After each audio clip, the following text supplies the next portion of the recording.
Good afternoon, friends. Good afternoon, sir. Good afternoon, sir. Good afternoon, sir. Good afternoon.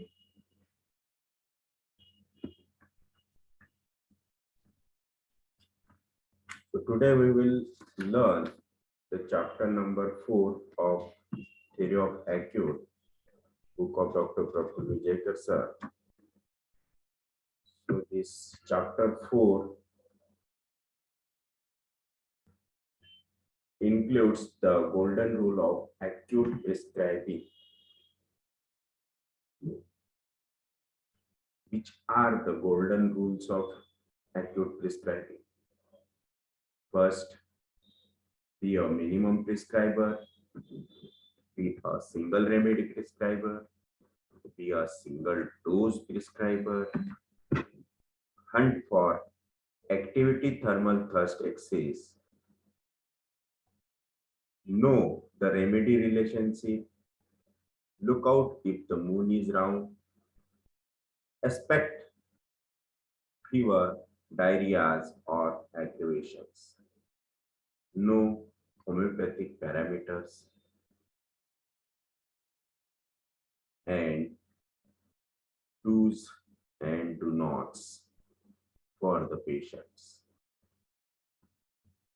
जो most common है, जो हर patient हमें इसके लिए क्वेश्चन करता है कि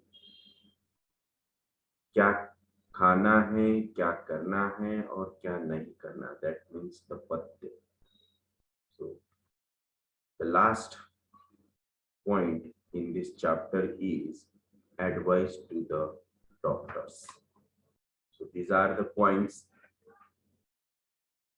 discussed in this chapter number 4.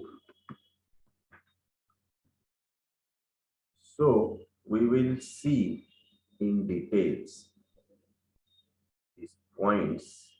The first point is be a minimum prescriber.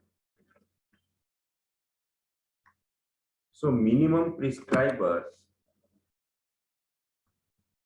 that means not the minimum quantity of remedy prescribed. It means the drug,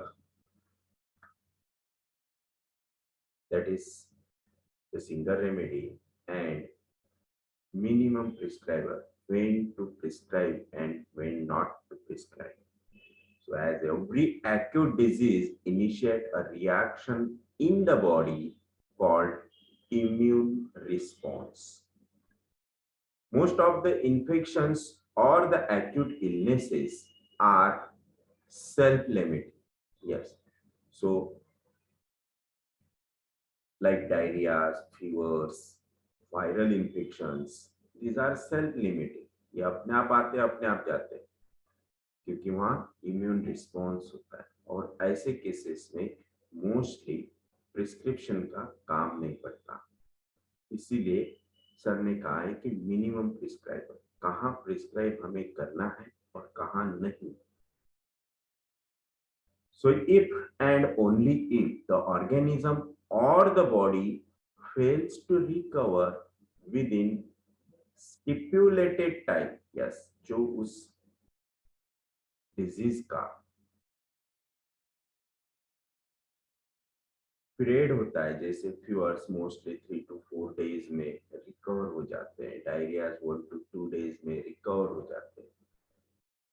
तो उसी तरह से अगर उस स्टिपुलेटेड टाइम में उस डिजीज को बॉडी रिकवर नहीं कर पा रही, कंट्रोल नहीं कर पा रही, तो ऐसे केसेस में हमें प्रिस्क्राइब करना है. So the physician is justified in interfering with the homeopathic remedy assisting the body to recover. Sir हमेशा कहते थे कि सबसे पहले आप आपके बॉडी में इम्यून सिस्टम को, रेजिस्टेंस पावर को सबसे पहला रिस्पेक्ट दो, उसे उसका वर्क करने दो, उसके बाद आपका काम. सो cure or recovery should be brought about by reaction of the organism, that is patient's body, to our remedy rather than action of our remedy. Yes. So हमारे रेमेडीज कुछ नहीं, हमारे रेमेडीज ओनली उस वाइटल फोर्स को stimulate करती है जो उस पेशेंट के बॉडी में होता है, और वही वाइटल फोर्स उस डिजीज को क्योर करता है. इसीलिए our remedies never do. So bringing down fevers with ferrum phos, belladonna, aconite, azadirachta, eucalyptus, methylene blue, etc. is wrong and may lead to suppression. So इसीलिए सर कहते हैं कि acute में आपको be a minimum prescriber बनना है, when not to prescribe and when to prescribe. ये point आपको हमेशा ध्यान में रखना है. मोस्टली जो इस पॉइंट को प्रैक्टिस करते हैं उन्हें एक्यूट्स में बहुत कम प्रिस्क्राइब करने का चांस मिलता है. Always give the essence. Yes. So ये बहुत डिफिकल्ट होता है एसएल देना. मेडिसिन प्रिस्क्राइब करना बहुत इजी होता है, क्योंकि जब आप पेशेंट को एसएल देते हैं तो बहुत अच्छी तरह से पेशेंट को एक्सप्लेन भी करना पड़ता है कि आपको क्या होगा, क्या नहीं होगा, क्या सिम्टम्स आएंगे, क्या कब आपको अच्छा लगेगा, लाइक दिस. और जब हमारा अपने आप पे पूरा विश्वास होता है तभी हम ये कर पाते हैं कि इन केसेस में, एक्यूट डिसीजेस में एसएल प्रिस्क्राइब करना. इसलिए बी अ मिनिमम प्रिस्क्राइबर हमेशा ध्यान में रखना और इसे प्रैक्टिस में लाना. The second rule, that is be a simple single remedy prescriber. Simple and single remedy prescriber. Yes. So there cannot be two simillimums of the given state holistically at one time. बहुत simple है कि आप एक patient को handle कर रहे हैं, एक पेशेंट को क्योर करना चाहते हैं, फिर उस पेशेंट की एक ही बॉडी है और बॉडी में एक ही वाइटल फोर्स है, सब एक है, तो फिर मेडिसिन दो क्यों? यस. अगर उसके बॉडी में एक ही वाइटल फोर्स है तो एक वाइटल फोर्स को स्टिमुलेशन के लिए एक ही मेडिसिन की जरूरत है. अगर हम दो मेडिसिन देते हैं, बार बार रिपीट करते हैं, तो क्या होगा? Ultimately that vital force become weak and afterward the disease become powerful. So इसीलिए be a single remedy prescriber. There cannot be a two simillimums of a given state holistically at one time in one organism. Any multi-remedy theory is a blatant violation of our homeopathic cardinal principles. Yes. So this is a main cardinal principle of our homeopathy, that is a single remedy prescribed. The third one, that is be a single dose prescriber. आपने single remedy तो दी, सबसे पहले important है कि कब prescribe करना है और कब नहीं. जब प्रिस्क्राइब करना है तो ओनली सिंगल रेमेडी, जब सिंगल रेमेडी ही देना है तो only single dose of that single remedy. So be a single dose prescriber. If generals, mentals and thermals of the drug coincide with the patient's change state, all that is required is one dose to take care of any acute serious infections or illnesses. तो एक single remedy का single dose ही sufficient है to stimulate the vital force. Yes. So remember, if one dose does not initiate a curative process, your remedy is wrong. It is a strong indication. अगर आपने single remedy सोचा और उसका single dose prescribe किया और उस dose से उसका वाइटल फोर्स स्टिमुलेट नहीं हुआ, that means cure process start नहीं हो गई, तो समझ लेना your acute simillimum is not a perfect simillimum. So again आपको वही एफर्ट्स लेना है, वापस उसकी रेमेडी सिलेक्ट करना है, देन आपको प्रिस्क्राइब करना है. So do not try to repeat and get result. अगर आप रिपीट करते हैं तो हो सकता है वहां सप्रेशन होने के बहुत चांसेस है. So homeopathy is such a gentle touch art. Yes, it is a gentle touch art.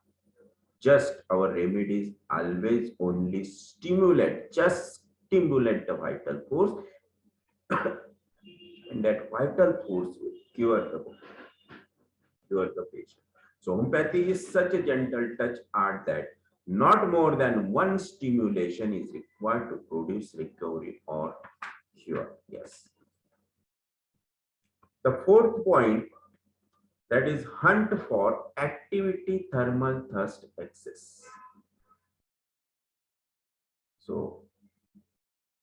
Sir ने सबसे पहले कार्डिनल प्रिंसिपल्स किस तरह से फॉलो करना है ये बताया. देन अब आते हैं एक्यूट चार्ट पे. तो एक्यूट चार्ट किस तरह से देखना है, किस तरह से उसे एनालाइज करना है, किस तरह से सिम्टम्स पेशेंट से निकलना है, तो ये हमने अभी थ्योरी पार्ट में पढ़ा ही है. सो find out the activity of affected patient. Find the right thermals of hot or chilly as shown later in the chart. Yes, तो हमने थ्योरी पार्ट में देखा है कि एक्यूट चार्ट हमें किस तरह से यूज करना है. तो सबसे पहले जो चेंज होता है एक्यूट डिजीजेस में, वो चेंज होता है हमारे एक्टिविटी पे. एक्टिविटी पे ही चेंज क्यों होता है? तो because of that toxic material और टॉक्सिन्स इन द बॉडी हमारी एनर्जी लॉस्ट हो जाती है. एनर्जी लॉस्ट होने की वजह से उसका इफेक्ट एक्टिविटी पे होता है और एक्टिविटी में मोस्टली मेजर चेंजेस होते हैं, like activity decrease. Activity decrease में टू टाइप्स है, स्लीप ओवरपावरिंग और dullness. Then activity increase. Activity increase में अगेन टू टाइप्स है, एक एक्टिविटी फिजिकल इंक्रीज, एक activity mental increase. So activity जब फिजिकल इंक्रीज होती है तो उसमें मेंटल्स आपको बहुत कम मिलेंगे. ओनली फिजिकल रेस्टलेसनेस पेशेंट में आपको दिखाई देगा कि पेशेंट एक जगह पे रुक ही नहीं रहा है. पेशेंट 10 मिनट बैठता है, वापस थोड़ा सा बाहर जाता है, आता है. जब आप अपने ओपीडी में वेटिंग रूम में जब ध्यान से देखते तो आपको समझ में आएगा कि ये पेशेंट इतना रेस्टलेस क्यों है, एक जगह पे बैठ नहीं रहा है, बार बार इधर से उधर, यहाँ पे बैठ फिर वहां पे बैठ, बाहर जा रहा, आ रहा, पानी पी रहा, बाथरूम जा. That is the restlessness only physical. और जब वही पेशेंट मेंटल रेस्टलेस होता है तो वो बार बार आपके रिसेप्शनिस्ट को परेशान करेगा, बाकी आजू बाजू के पेशेंट को परेशान करेगा कि आपको क्या हुआ था, कब हुआ, आपको कैसा आराम है, कब से दवाई ले रहे. This is mental restlessness. और वही पेशेंट जब बार बार रिसेप्शन पे आएगा, पूछेगा मेरा नंबर कब आएगा, कितने देर से बैठा हूँ, अभी तक हुआ ही नहीं, तो इतना टाइम लगा थे डॉक्टर, इतना एक पेशेंट को इतना टाइम, बाप रे, फिर मेरा नंबर कब आएगा, मैं कब मेडिसिन लूंगा, कब बताऊंगा, मेरे को बहुत तकलीफ हो रही है, ये हो रहा है, मैं सहन नहीं कर पा रहा, मैं बैठ नहीं पा रहा, मैं आप जल्दी से मेरा नंबर लगा दो. This is the mental restlessness. तो ये फिजिकल रेस्टलेसनेस और मेंटल रेस्टलेसनेस इजीली आप एनालाइज कर सकते हैं पेशेंट में. सो इसीलिए फिर बाद में थर्ड पार्ट आता है, that is the activity no change.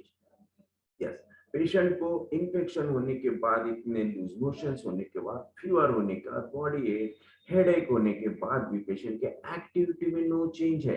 Patient routine जो कोर वर्क है उसका वो इजीली कर रहा है. ऑफिस गया, स्कूल, छोटा बच्चा है तो स्कूल गया, पढ़ाई किया, हाउस व्यूज है तो अपना डेली का जो रूटीन घर का काम होता है, हाउस होल्ड ड्यूटीज होते हैं, वो परफॉर्म कर रही. This is the activity no change. तो इस तरह से ये 3 मेजर टाइप्स एक्टिविटी में सर ने दिया है. और फिर मेंटल में और एक टाइप दिया है, that is the verbal. Yes, mental activity increase है, लेकिन मेंटल एक्टिविटीज में एंजाइटी, फियर, एंगर की बजाय पेशेंट में वर्बलनेस आता है, लोकेसिटी बढ़ जाती है पेशेंट की। फिर लोकेसिटी में बहुत से टाइप सर ने यहाँ दिए हैं, तो वो हम बाद में देखेंगे चार्ट में। सो इसीलिए सर ने कहा है कि 4th पॉइंट में hunt for activity thermal thirst axis. Yes, so find out the mental changes, find out the desire and the aversions of the right minimum is ready to be prescribed. जैसे हम activity निकालते हैं, activity decrease है, decrease के बाद हम जाते हैं थर्मल्स पे, थर्मल्स चिली है, हॉट है, देन उसके बाद थर्स्टी थर्स्टलेस। और ये करने के बाद जब हम उस मेडिसिन के जो भी मेडिसिन आए उसके पॉइंटर्स पेशेंट में ढूंढते हैं, पेशेंट से वो पॉइंटर्स निकालते हैं, तो इजीली हमारे हाथ में मेडिसिन आ जाती है। तो इसीलिए it is very easy to use this chart. Now, 5th point is no remedy relationship. अगर आपको रेमेडी रिलेशनशिप पता है, तो अगर पेशेंट आपका क्रॉनिक ट्रीटमेंट पे है और एक्यूट कुछ प्रॉब्लम लेके आता है आपके पास, तो आपको रेमेडी रिलेशनशिप पता होनी चाहिए। लेकिन सबसे पहले हमें देखना है कि जो कॉन्स्टिट्यूशनल रेमेडी हमने पेशेंट को दी है और उसी वही रेमेडी जो एक्टिविटी थर्मल थ्रस्ट में पेशेंट के चेंजेस हुए हैं, वो रेमेडी सेम वही रेमेडी उसे कवर कर रही है। तो don't give the new remedy, only one dose of that constitutional remedy you have to repeat at that time. Yes, so आप अगर उस रेमेडी का एक डोज रिपीट कर देते हैं, ये रिपीट करने के भी पहले एक्यूट में आपको ये सोचना है, ये देखना है कि पेशेंट की एक्टिविटी, मतलब जो जनरल पैरामीटर्स हम मोस्टली पेशेंट के देखते हैं, that is the sleep, thirst, appetite, stamina, urine and stool, इसमें कोई भी चेंज नहीं है, इसमें कोई भी चेंज नहीं है। एपेटाइट नॉर्मल है, स्टेमिना नॉर्मल है, तो आपको वो कॉन्स्टिट्यूशनल रेमेडी भी रिपीट करने की जरूरत नहीं। Only give the SL and wait and watch. If this parameters if change, then only one dose of that constitutional remedy आपको उस टाइम रिपीट करना है, और 1 to 2 days आपको वेट एंड वॉच करना है। the SL and wait and watch, and एक 2 दिन बाद आप पेशेंट को फॉलोअप के लिए बुला सकते हैं। तो इस तरह से एक्यूट में प्रिस्क्राइब करना बहुत इजी हो जाता है। और जो कॉन्स्टिट्यूशनल रेमेडीज पे पेशेंट होते हैं, उनमें आपको किसी प्रकार का कोई चेंज नहीं दिख रहा है, इसलिए हमने वो सेम रेमेडी वहां पे दे दी।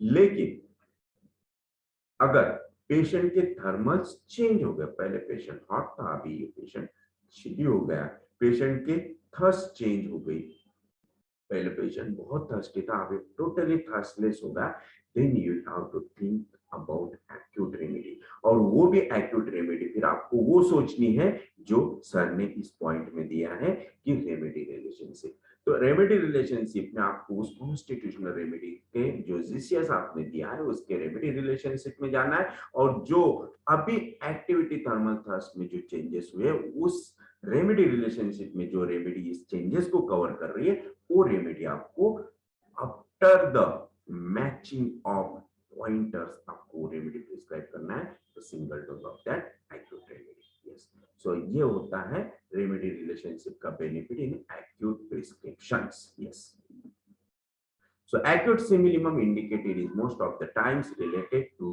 GC. Yes, yes. And the 6th point, that is look out if the moon is round. बहुत ही बढ़िया सर ने दिया है, look out if the moon is round। आपको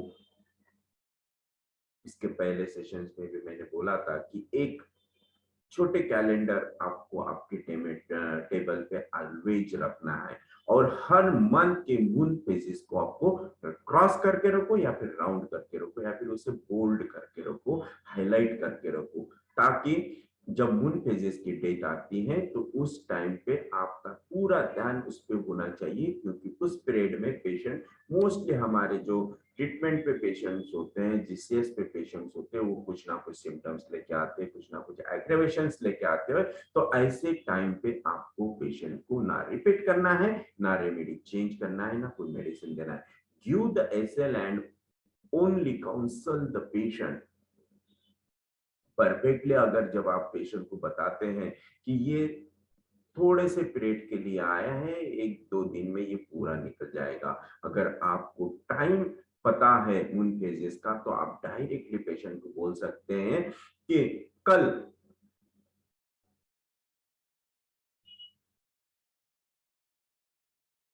ओके सो तो आप पेशेंट को डायरेक्टली टाइम भी बता सकते हैं, जैसे कि कल 4 बजे आपके सिम्टम्स पूरे कम हो जाएंगे, आपको बहुत अच्छा लगेगा।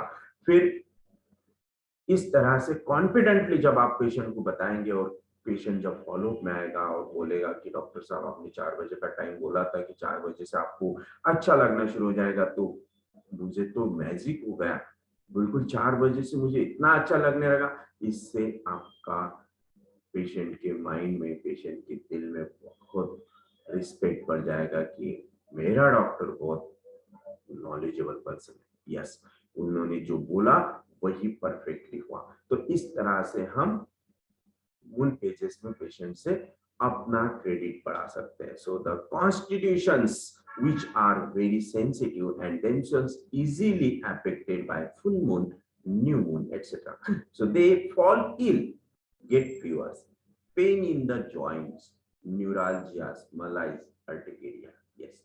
तो ये मोस्टली डिजीजेस बढ़ते हैं। मेंटल अगर साइकोलॉजिकल ट्रीटमेंट पे आपके पास कोई पेशेंट है तो उनके भी सिम्टम्स इन फेजेस में बढ़ जाएंगे। यस, मोस्टली जो सेंसिटिव पेशेंट्स होते हैं उनमें 100% चेंजेस इन मून फेजेस में दिखाई देंगे आपको। तो ऐसे केसेस में कभी रिपीट नहीं करना, कोई रेमेडी चेंज नहीं करना। Yes, so these problems generally arise 2 days before the moon, on the new moon or full moon. Just wait and watch. Do not prescribe to these patients on these days. Yes, predict to these patients that your cup or your pains will disappear in the morning at 10 a.m. or a full moon day. Yes, or new moon day. Just sit back in comfort and win laurels or or a title of astrologer doctor. Yes,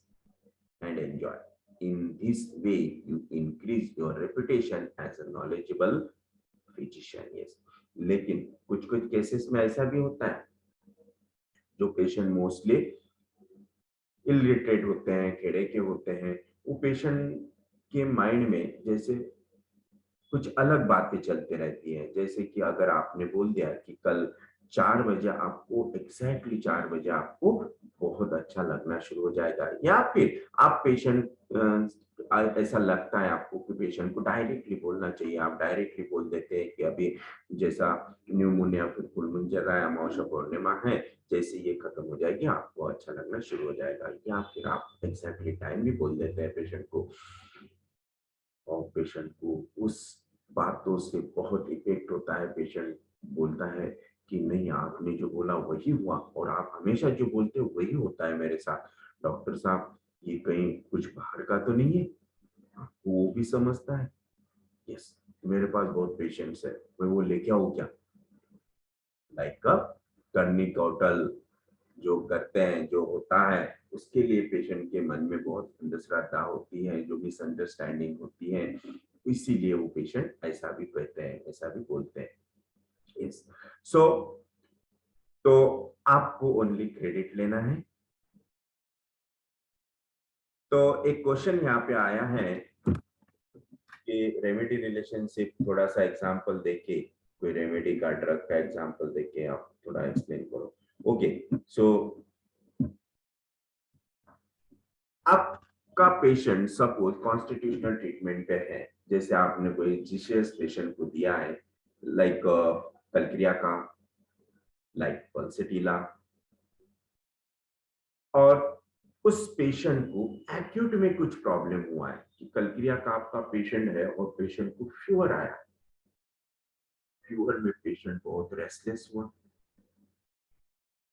और perspiration हो रहा है, perspiration के बाद patient को बहुत extreme thirst है, anger बढ़ गया है, इरिटेबिलिटी बढ़ गई, एंगर वायलेंट हो गया है, पेशेंट थोड़ा सा गुस्सा है तो चीजें फेंक फाक कर रहा है।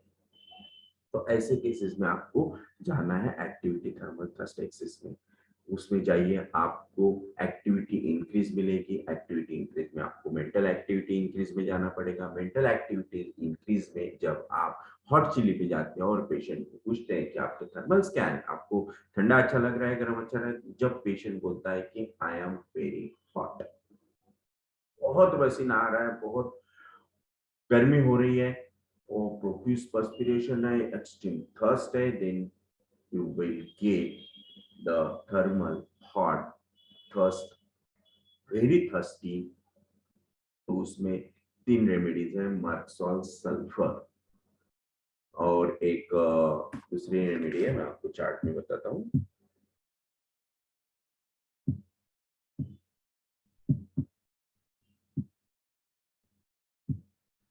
तो आप देखिए चार्ट आपके स्क्रीन पे है। Activity thermal thirst axis, activity increase में मेंटल एंजाइटी में आप हॉट में गए, हॉट में आपको थर्स्टी में जाना है, थर्स्टी में जाने के बाद आपके सामने है tuberculinum, mercsol, chamomilla and sulphur. 4 remedies are given here. So tuberculinum का एंगर इतना नहीं होता है। ट्यूबरक्यूलिनम में डिजायर फॉर ट्रैवलिंग होता है, रेस्टलेस तो पेशेंट होता ही है, लेकिन यहाँ जो एंगर है वो बहुत वायलेंट एंगर है, एक्सट्रीम एंगर है, इसलिए ट्यूबरक्यूलिनम वहां से निकल गया। कैमोमिला में एंगर बहुत होता है लेकिन पेशेंट तोड़फोड़ नहीं करेगा, इरिटेबिलिटी बहुत होगी कि पेशेंट एंगर है, आप पेशेंट कभी ये चीज मांगेगा, कभी वो चीज मांगेगा, बहुत क्रैंकीनेस होता है, दैट इज कैमोमिला। सल्फर में भी इतना एंगर वायलेंट नहीं होगा और इसलिए सल्फर भी नहीं रहेगा। तो बचती है ओनली 1 रेमेडी, दैट इज मर्क्सॉल। और जब आप कल्क्रिया कार्प के रेमेडी रिलेशनशिप में जाएंगे तो कल्क्रिया कार्प की एक्यूट रेमेडी है मर्क्सॉल। तो इस तरह से आप एक्यूट रेमेडी रिलेशनशिप का यूज इस एक्यूट केस में भी कर सकते हैं थ्रू। तो आपने चार्ट से भी और रेमेडी रिलेशनशिप से भी मेडिसिन सिलेक्ट किए, तो दोनों पॉइंट से मेडिसिन जब हमारी सिलेक्ट होते हैं तो that is the perfect remedy. तो इस तरह से आप रेमेडी एक्यूट पर से भी और रेमेडी रिलेशनशिप चार्ट पर से भी सिलेक्ट करते हैं। जैसे कि मर्क्सॉल की कॉन्स्टिट्यूशनल मर्क्सॉल दी है और उसका एक्यूट में आपको कुछ जानना है तो उसकी एक्यूट रेमेडी होती है पल्सेटिला। नक्सोमिका की एक्यूट रेमेडी है पल्सेटिला, लाइक दिस। तो इस तरह से आपको बहुत सारे, जैसे कि कल्क्रिया कार्प की एक्यूट रेमेडी बेलाडोना भी है, मर्क्सॉल की एक्यूट रेमेडी बेलाडोना भी है। यस, तो इस तरह से हम रेमेडी रिलेशनशिप में उसका यूज करते हैं। यस, और आपको कुछ पूछना है इसमें रेमेडी रिलेशनशिप में किसी को? Yes,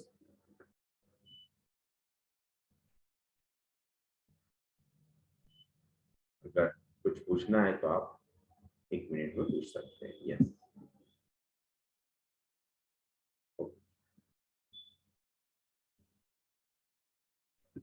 so thank you very much.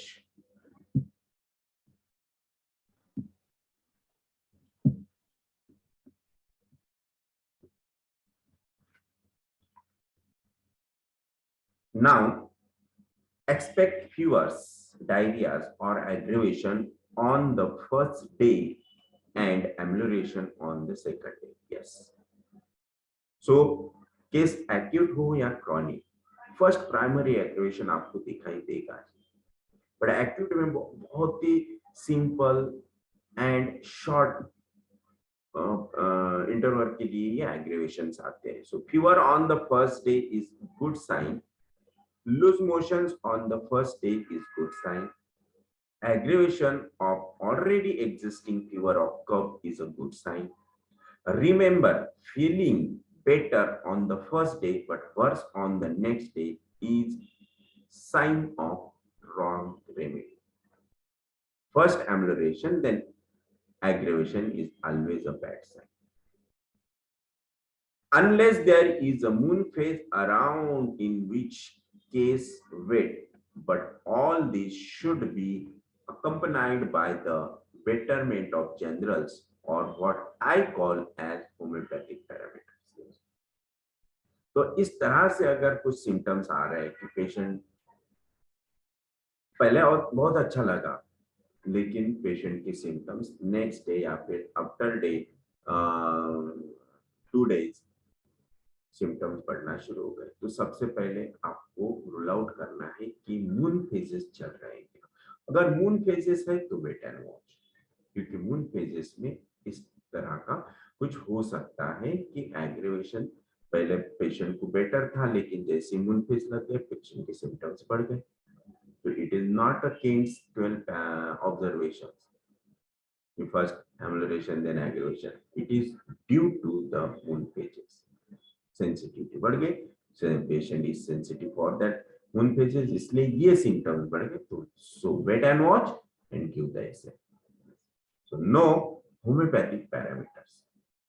तो homeopathic parameters क्या होते हैं? These are 5 parameters जो हमें हर केस में देखना है, वो acute हो कि chronic. So homeopathic parameters are exactly opposite of allopathic parameters. Yes, ये exactly opposite है, क्योंकि हम सबसे पहले देखते हैं कि वीकनेस कैसा है, और एलोपैथिक में सबसे पहले बढ़ता है वीकनेस ट्रीटमेंट के बाद because of antibiotics. So since we treat the man in disease, the parameters of improvement are the generals. For example, desire to work, stamina कैसा है? डिजायर टू वर्क सबसे पहले इंप्रूव होना चाहिए, देन स्टेमिना टू वर्क बढ़ना चाहिए, then desire to eat and drink, appetite बढ़नी चाहिए, डिजायर फॉर ईट ड्रिंक बढ़ना चाहिए, देन स्लीप इंप्रूव होनी चाहिए, and excretions like stool and urine improve होनी चाहिए। अगर स्टूल लूज थी तो स्टूल नॉर्मल होनी चाहिए, स्टूल कॉन्स्टिपेटेड थी तो स्टूल नॉर्मल होनी चाहिए, यूरिन बर्निंग था, येलो था, रेड था तो स्टूल कलर नॉर्मल होना चाहिए, विदाउट बर्निंग स्किन पावरफुल होना चाहिए। सो दिस इज, और यूरिन अच्छी प्रोफ्यूज होनी चाहिए। सो this is the general parameters. तो ये 5 चीजें हमेशा जब तक आप प्रैक्टिस कर रहे हैं, होम्योपैथिक प्रैक्टिस कर रहे हैं, तो ये 5 चीजों को आपको छोड़ना ही नहीं। ये अगर आपको नींद में भी पूछे, किसी पेशेंट आया और आप नींद में, तो सबसे पहले ये हमारे टंग पे आनी चाहिए कि आपकी जनरल पैरामीटर्स कैसे। So know these parameters well and look out for their improvement in a patient rather than looking out for improvement in temperature, cough, headache, throat pain, nose block, etc. So slightest improvement in desire to work, stamina, appetite can be the most dependable signs of patient proceeding towards cure or recovery than even pathological report of HB increasing or WBC count coming to normal or serum bilirubin coming down in jaundice or X-ray showing improvement. Yes, अगर आप patient में general parameters देखते हैं और general parameters आपके medicine देने के बाद इम्प्रूव हो रहे हैं, इम्प्रूव हो गए हैं, तो आपको आंख बंद करके बैठना है कि अब 100% जो भी पैथोलॉजिकल चेंजेस पेशेंट में हुए हैं वो 100% अच्छे हो जाएंगे with in 1 or 2 days. Yes, all reports will become normal. So this is the golden rules of homeopathy, जो सर ने बहुत ही इंपॉर्टेंस इस चीज को दिया है, रूल्स को अपने प्रैक्टिस में, और वही हमने सर से सीखा है कि किस तरह से ये हर एक रूल ऑफ होम्योपैथी फॉलो करना है।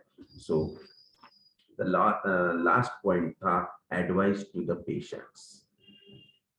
एडवाइस टू द पेशेंट्स में डूज एंड डू नॉट्स, तो ये बहुत इंपॉर्टेंट है, क्योंकि ये बार बार क्वेश्चंस हमें पूछा जाता है कि हमें पथ्य क्या पालना है, पथ्य क्या रखना है, क्या खाना है, क्या नहीं खाना है, आप बताइए। यस, क्योंकि हर पेशेंट का फोकस मोस्टली आफ्टर ट्रीटमेंट इसी पे ही होता है। सो हमेशा पेशेंट को आपको क्या बताना है कि क्या करना चाहिए, क्या नहीं करना चाहिए, क्या खाना चाहिए, क्या नहीं खाना चाहिए, क्या लगाना चाहिए, क्या नहीं लगाना चाहिए, क्योंकि मोस्टली पेशेंट्स में ये आदत होती है कि विक्स बाम लगाओ, झंडू बाम लगाओ, कुछ ऑइंटमेंट लगाओ, कोई भी स्किन पे कोई दर्द होगा, जॉइंट दर्द है, जॉइंट पेन्स है, तो पट से कुछ ना कुछ ऑइंटमेंट लगा देते हैं, कुछ ना कुछ एप्लीकेशंस लोकल एनेस्थेटाइजर्स यूज कर देते हैं। आंख में कुछ होगा तो पट से ड्रॉप डाल देंगे, कान में कुछ होगा तो ड्रॉप डालेंगे, नोज ब्लॉक हो रहा है तो इमीडिएटली विक्स के विक्स स्मेल करेंगे या फिर ड्रॉप्स डालेंगे लाइक दिस। तो इस तरह से पेशेंट की ये आदतें होती हैं और हमें ये आदतें पेशेंट की बंद करना है, और इसीलिए हमें आफ्टर ट्रीटमेंट पेशेंट को ये एडवाइस देना है कि आपको क्या करना है और क्या नहीं करना है। तो मोस्टली क्या होता है, तो ये हम क्यों कहते हैं, पेशेंट को क्यों बोलते हैं कि ये यूज मत कीजिए, आप eye drops, ear drops, nose drop मत यूज कीजिए। आप लोकल एप्लीकेशन जो भी स्किन पे करते हैं like Zandu balm, Iodex, Moov, Vaseline, Boroline, ये मत कीजिए, क्योंकि इससे क्या इफेक्ट होता है, क्यों हम ऐसा कहते हैं कि ये नहीं करना चाहिए।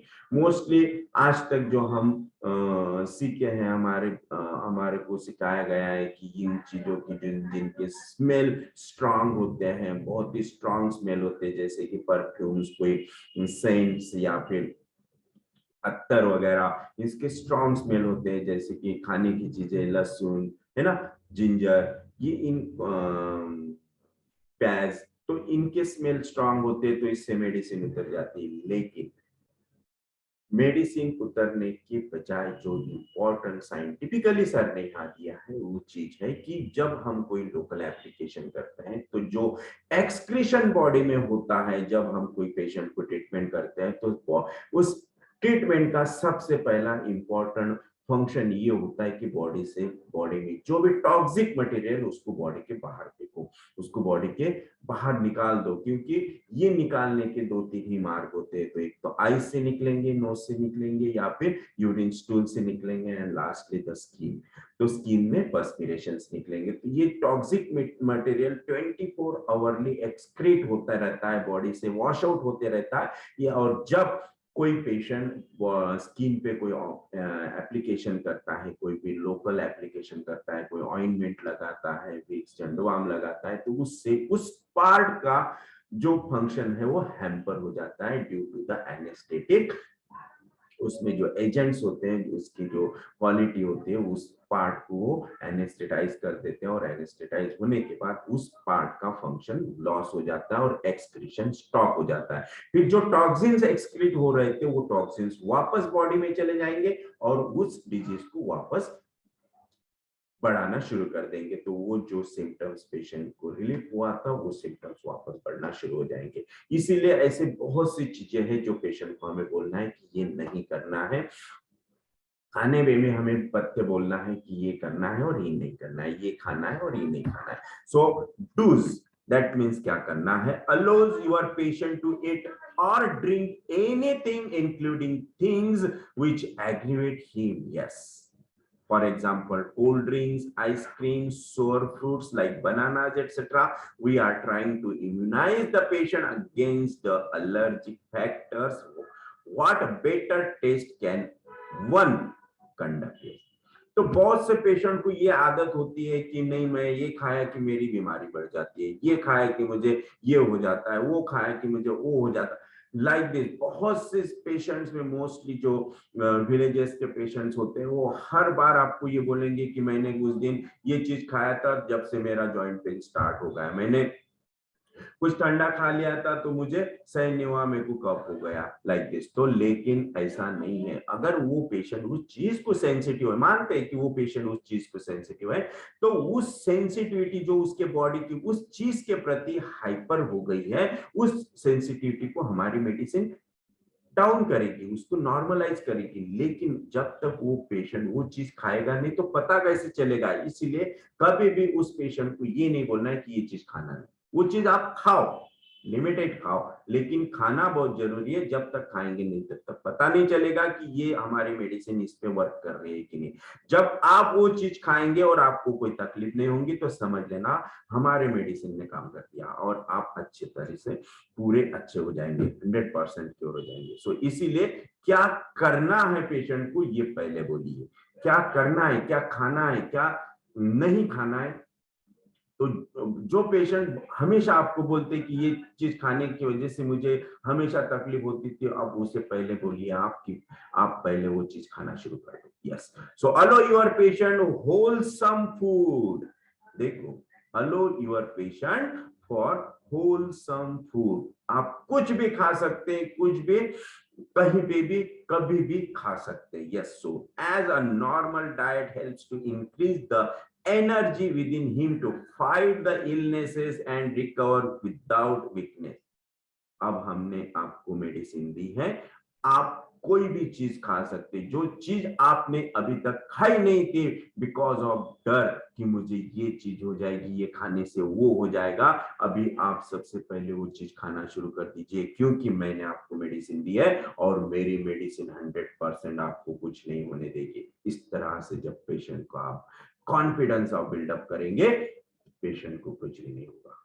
Yes, so allow your patient to work or do his normal duty if he has interest and desire to do so। yes, अगर पेशेंट फील कर रहा है कि नहीं मेरा वीकनेस कम होगा, मुझे अब पहले से बहुत अच्छा लग रहा है, मुझे ऐसा एनर्जेटिक फील हो रहा है, तो उसे कहो कि आपको जो आप वर्क करते थे वो करना शुरू कर दो। Yes, don't take the rest, do your work.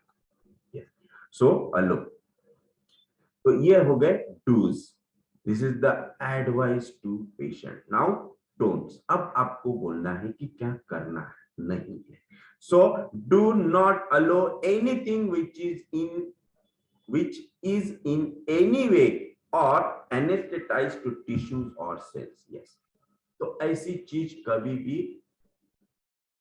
Use नहीं करने देना पेशेंट को, जिससे पेशेंट ये जो एक्सक्रीटरी ऑर्गन्स है वो उनका फंक्शन हैम्पर हो जाएगा, उनका फंक्शन स्टॉप हो जाएगा। तो मोस्टली जो चीजें होती है जैसे कि Vicks, Zandu balm, Iodex, Moov, Vaseline, Boroline, ear drops, eyes drop, nasal drops, menthol की चीजें जितने भी है, ये सब पेशेंट को बंद करना, क्योंकि ये यूज नहीं करना। इसकी वजह से ये इनमें एनेस्थेटाइज प्रॉपर्टीज होती है, जिससे हमारे ट्रीटमेंट को नहीं लेकिन पेशेंट की क्यूरिंग प्रोसेस को वो हैम्पर करेगी। Yes, so menthol or mint containing things like colos, icicle, Vicks, tablets may anesthetize the laryngeal cells, which may benumb their fighting properties, that is stop the natural cough reflex or sneezing reflex, thus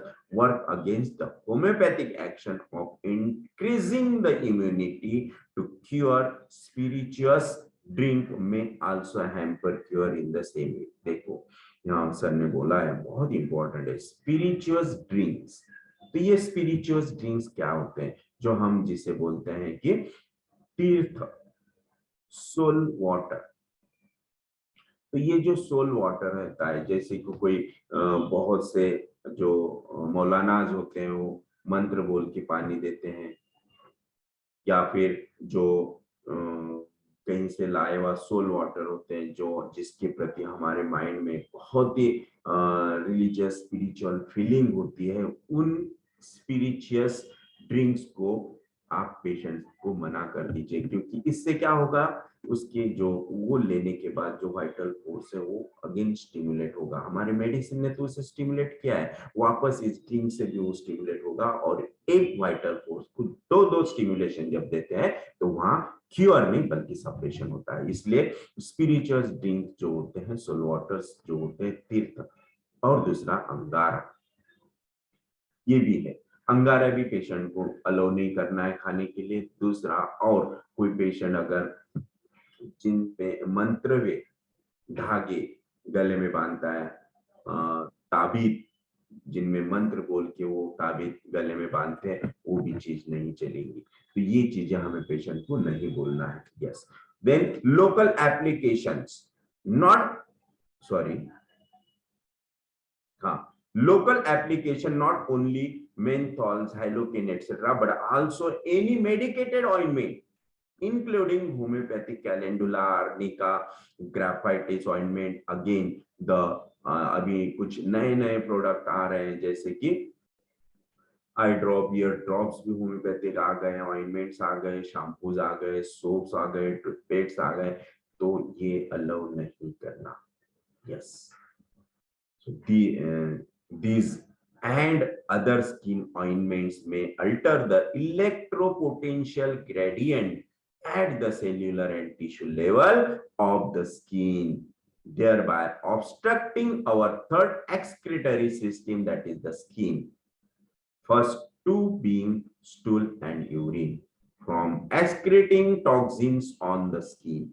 These local applications also including eye drops, ear drops, chemical tattoos, hair conditioner, mehendi, yes, mehendi also.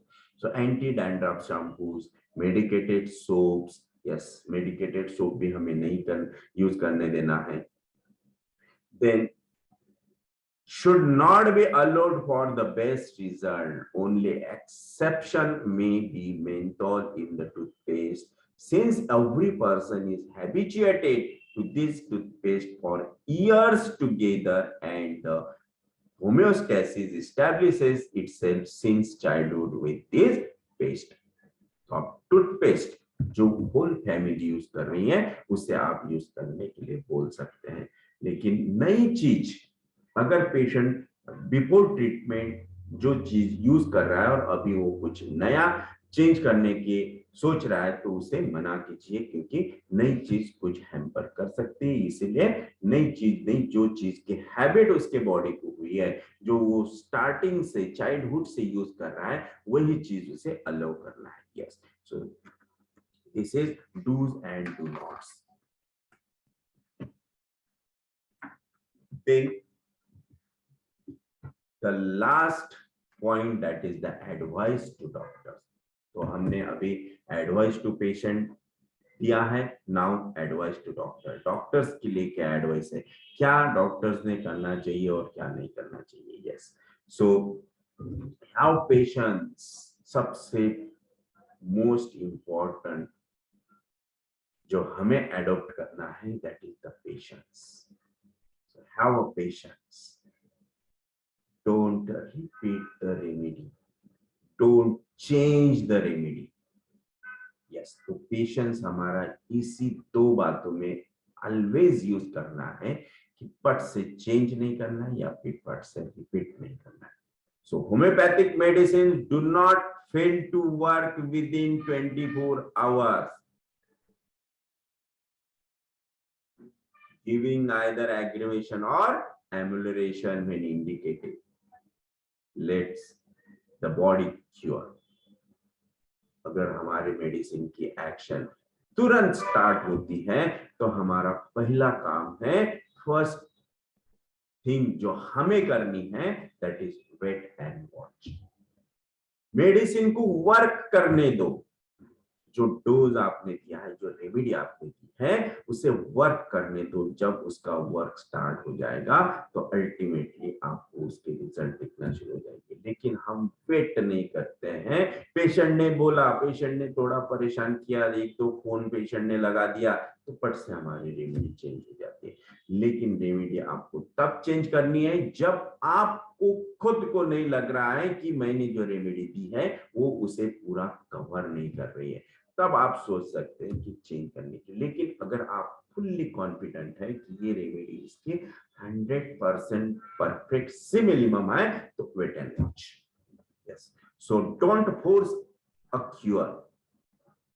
Cure को force नहीं करना है, repeated करके रोज 10-10-15 minute में TDS दे के हमें उस cure को फोर्स नहीं करना है। वो क्यूर को जब आप फोर्स करेंगे तो वो क्यूर नहीं करेगा, वो उस डिजीज को सप्रेस कर देगा, पैलिएट कर देगा, क्योंकि आपकी मेडिसिनल पावर बढ़ रही है और डिजीज की जो पावर है वो वहां पे वीक होते जा रही है।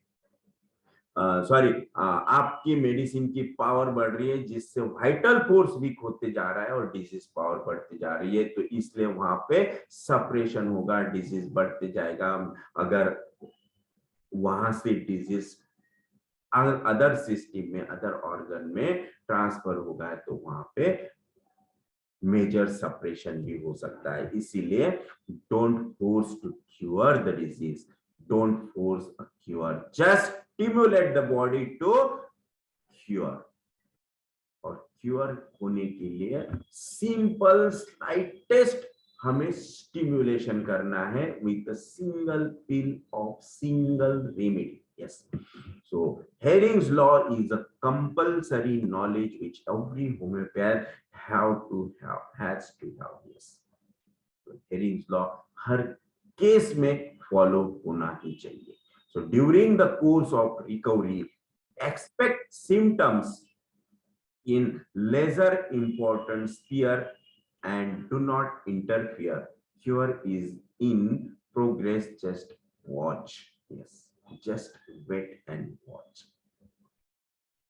तो क्यूर जब स्टिमुलेटेड होता है तो वेट एंड वॉच करना बहुत जरूरी है. अगर आप में पेशेंस नहीं है, आप बहुत इम्पेशेंस है, तो पट से आप रिपीट कर देंगे या फिर चेंज कर देंगे तो वहां पे केस स्पॉइल हो सकती है. इसीलिए just wait and watch. So if cough disappear, expect sneezing and coryza or itching in the eyes. Don't drink. Yes. Cough patient का चले गया, उसके बाद पेशेंट को कोराइजा हुआ, then sneezing है, just wait and watch. It is from inside out. Yes. So when sneezing or coryza disappear, expect itching on the skin, small eruptions on the skin, which proceeds from above downwards and trunk and chest to upper and lower extremities. Yes, this is the Hering's law. From above downward, from more important to less important, from within outward, etc. When pain in the neck of cervical region or cervical spondylosis disappears, expect pain in the lumbar region. Afterward, down to the knees, then legs, then ankles, then foot, then toes. This is above downward, from more important organ or part to less important organ. Yes. This may be followed by coryza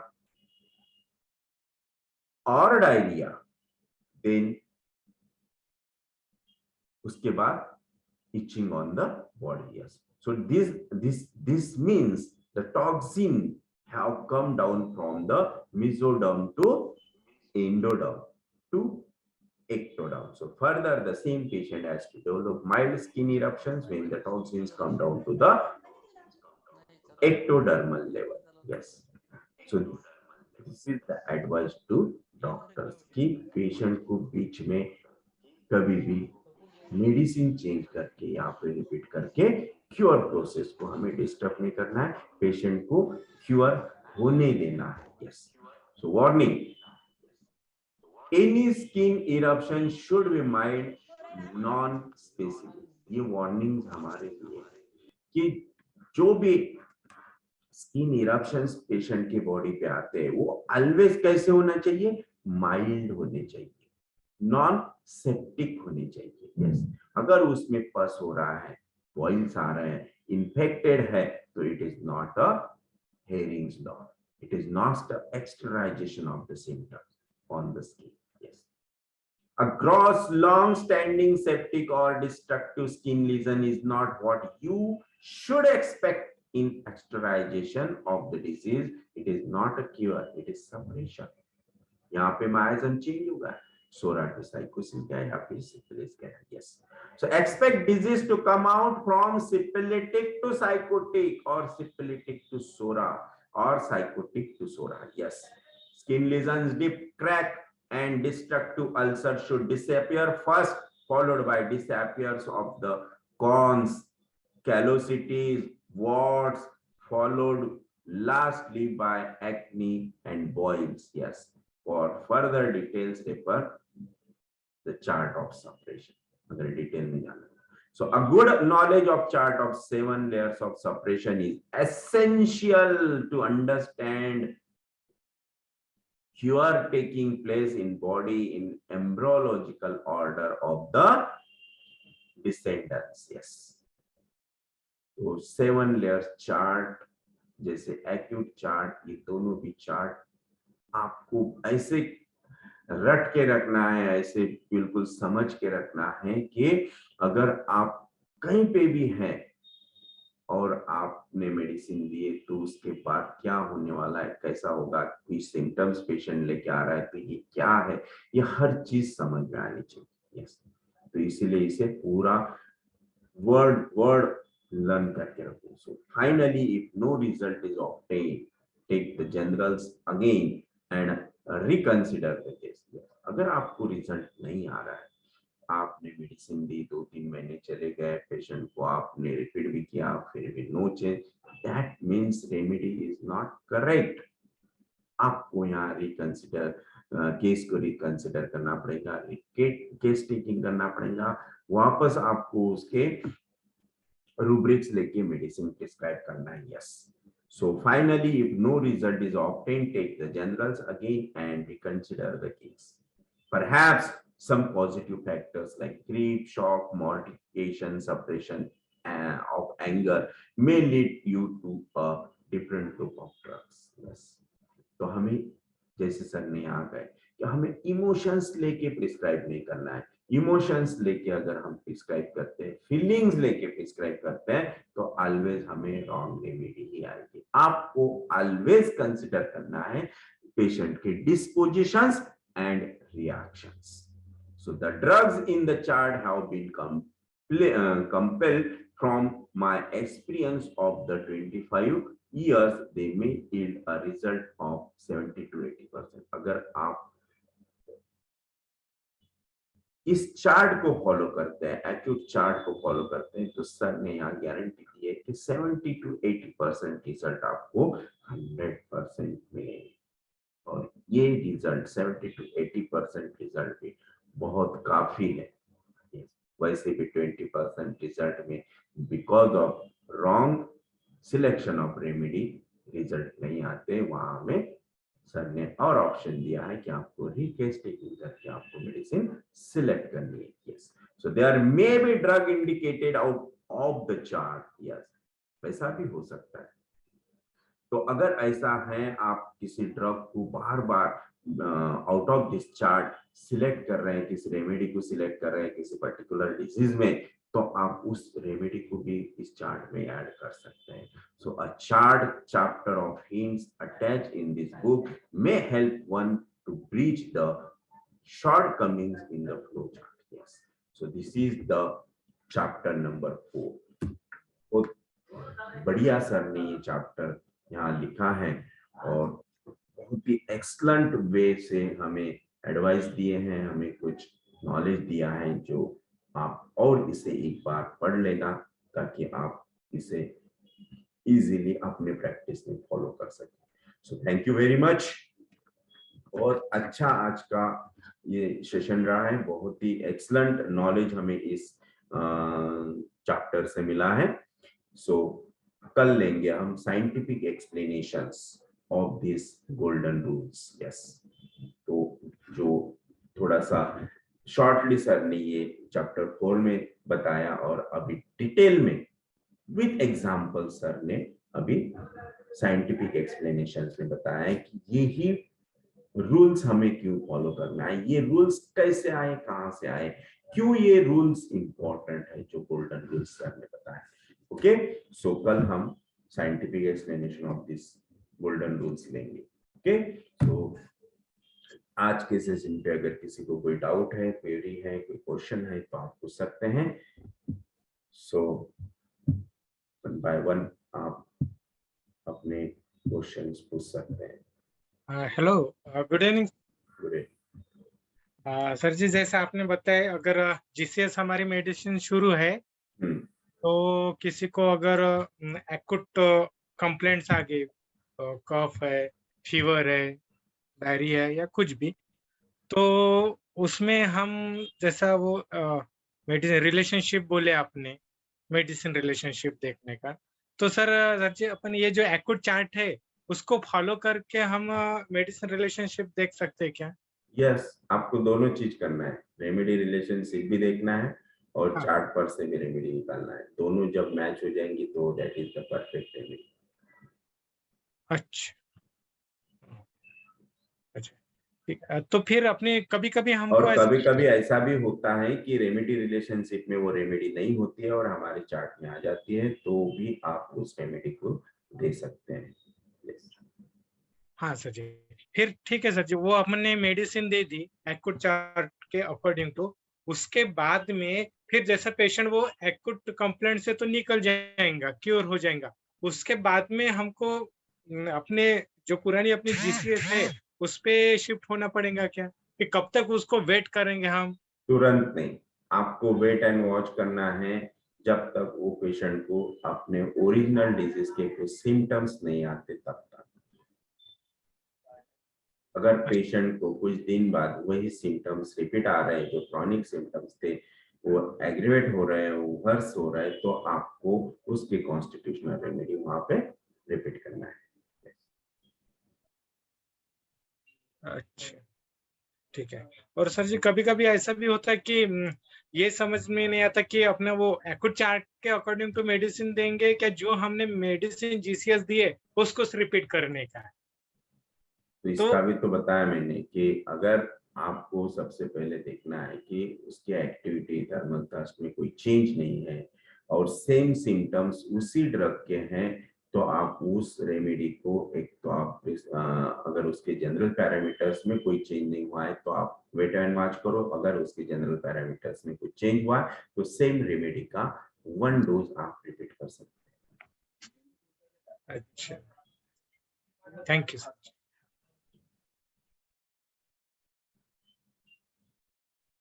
Yes.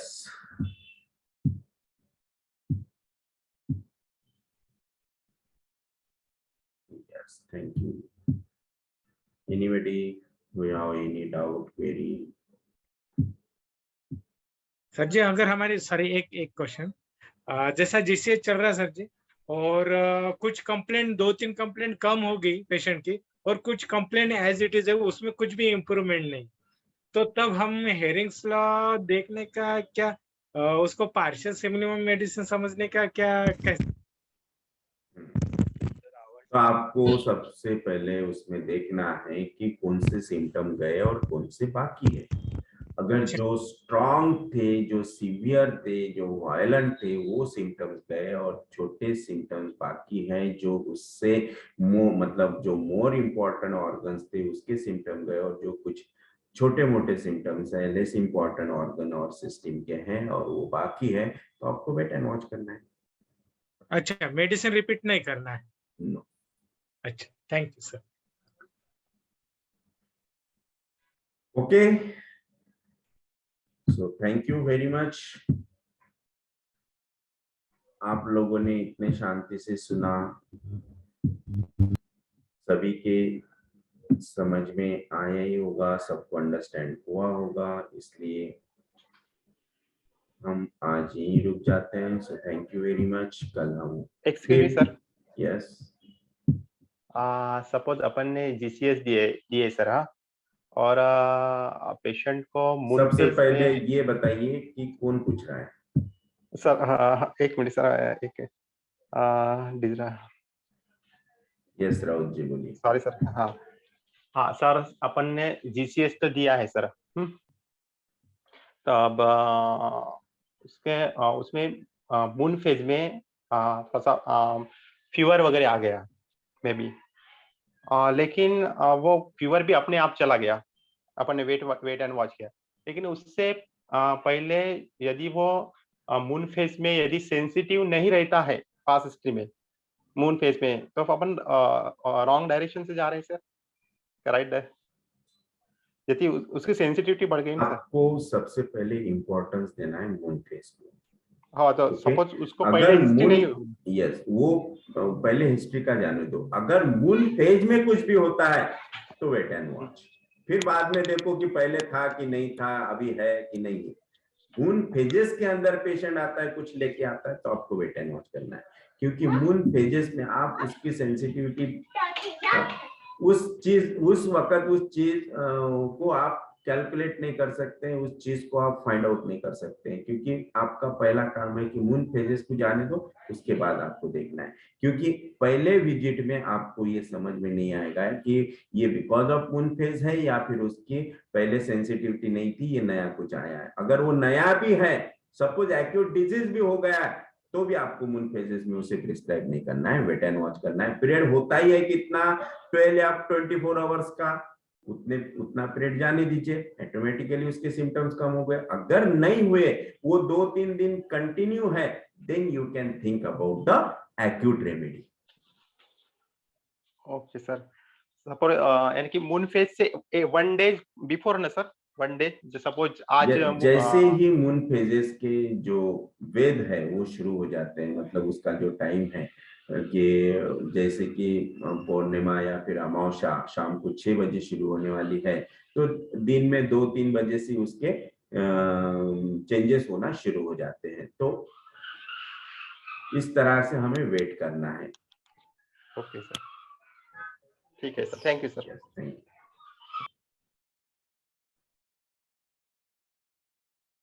So okay, should I stop here? So thank you very much. Sir thank you sir.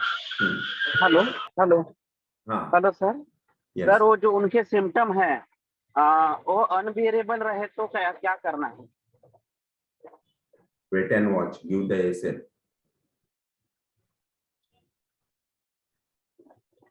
Give the SL.